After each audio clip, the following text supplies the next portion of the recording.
Her står vi ved Telta Rock 2, som er vores lævæg i 2 paneler.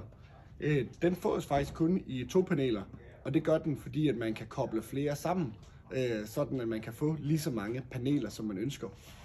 Men vores lævæg, den er gjort i PVC, og PVC er et fantastisk materiale til noget, der skal være udendørs.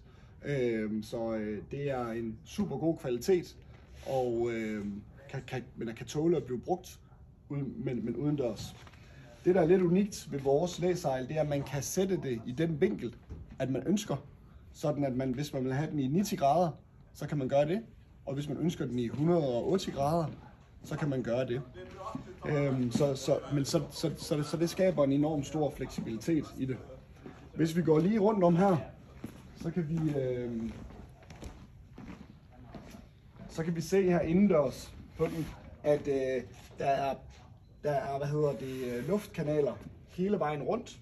De er lidt mindre, har vi lavet dem i, fordi når vi gjorde det i PVC, så kunne vi få trykket lidt op på det, så de stadigvæk er utrolig stabile. Og når vi har hernede i bunden, så er der først og fremmest lukket,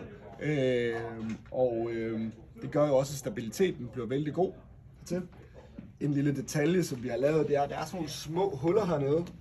Og det er ikke fordi det er en fejl, men det er for at vandet det kan rende ud. Nu når der kommer vand her, så ligger det jo selvfølgelig her, så skal vi have sådan nogle drænhuller dertil. Så det er vores Rock 2, og det kan man få, og det er her, hvor man kobler dem sammen med glidelås, så man kan lave lige så mange paneler, man vil. Vores endestykker, de er helt rette, så man kan også sætte dem op af en vogn eller bobil, sådan at man kan stænge af på den måde, hvis man ikke har et telt at sætte dem op af. Men Rock 2, Telta.